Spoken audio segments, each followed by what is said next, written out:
What's up, YouTube? Okay, yeah, so I've been doing a lot of stump grinding this week, and that's what really made me think of this video, because that's the one thing I never told you guys about, actually. And there's actually a lot of money to be made there, and a lot of knowledge that I could share with you on it. Basically, guys, what I want to say, I want to keep these videos a little shorter because I can babble too much on one subject. So basically, quick and short, guys, I've been offering stump grinding services since day one. I've been renting the stump grinder to do it, and I'm looking at the price that I rent it for, guys, and my profit afterwards, and I'm thinking, I'm just like doing the numbers, and basically I could have bought my own stump grinder by now, and it's only been a year. So pretty much what I want to share, guys, is it's $350 a day for me to rent this stump grinder, and I've already rented it like 10 times, over 10 times, guys, which would, just guessing right now, that's like $3,500. You can get a used grinder for about $4 grand, guys. And yeah, so I've literally gave $3,500 to this other grinding this rental company just to rent their machine. I don't own a machine now or nothing. That $3,500 went straight in the garbage can out of the contract price.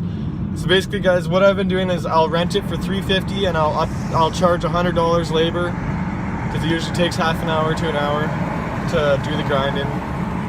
And yeah, it's $350 delivered from the rental company, and they come pick it up. So at least all I'm doing is going and running it, guys, and making $100 for that. But, and you know, that's fine, whichever. I'm obviously alright with it, because all I gotta do is drive there in my car, show up, do a bit of labor for half an hour, and make $100. But the problem there is, guys, there is $350 that, you know, say $50 every time you use it, you put aside for maintenance or costs or whatever, guys. Regardless, even with that, that's $300 extra every stump I could be grinding. And because there's not a lot to be made, guys, I'll kind of not offer it to every, I'll do it more on a request basis, rather than trying to offer the service out to customers. So yeah, guys, if I own the machine, you know, every $500 tree or smaller tree you do, guys, you can say, hey, listen, $200 and I'll grind the stump for you too. And you know, every single little $500 job that you would have done, now it's a $700 job. You know what I mean, guys? And it really doesn't cost much to run the thing, guys. And that's $200. You're not going to offer it for $200 anyway. But my whole point is, and then when you do the $450, $500 stumps, which is my minimum cost for a stump is $450 with the big machine. There's a smaller machine you can rent for $120 a day. I'll charge $250 for that, so I make $130 on that. But regardless, guys, too much, like over 50% profits went away. All right, now, so we got the whole idea covered there, how much money's been lost, and how basically from one summer of renting this thing, I could have financed and purchased my own grinder, and I would have already owned it right now. So I want you guys to learn from my mistake. I told you guys I'd share my mistakes. This is one of my mistakes. I should have bought or financed a grinder right off day one.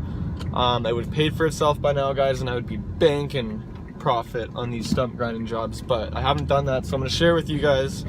That is my next investment, actually, though, guys. That is what I'm currently focused on doing, is acquiring a stump grinder, a used one.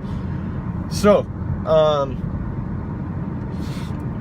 and then another point, that was the other point I was going to say. So now that we know why you should invest right away, because it will pay for itself 100%, just like my truck paid for itself in a couple contracts. Alright, guys, so the whole point of it is you don't need a chipper and a dump box. You know, yeah, it would be great, it would be convenient, you could take on a little more jobs because you complete them a little faster, but at the end of the day, you're going to complete it, you're thinking, oh, well, if I can complete them faster, I can take on more jobs, which makes more money. But no, guys, because then you're worrying about finding and booking more jobs and doing more work to make more money, rather than if you would just acquire this grinder, you could make more money per job. You know what I mean? Because it's an extra service that doesn't really take much labor.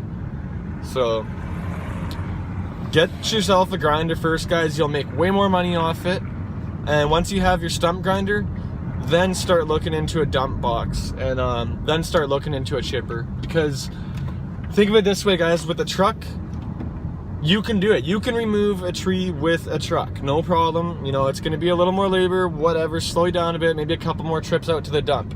But you can do it, guys, and you can still keep all that profit to yourself. The difference with stump grinding, you can't do it. You can't do it. You need a stump grinder, which in the end, you got to go rent one. Whereas with your truck, you don't have to rent anything, guys. You can remove a tree with no extra expenses or equipment. Stump grinding, you can't. You have to go out and rent a grinder. So don't make the same mistake I did, guys, and get yourself one first, finance it, do what you got to do, or even just keep it as your #1 equipment priority to invest in next. All right, till next video.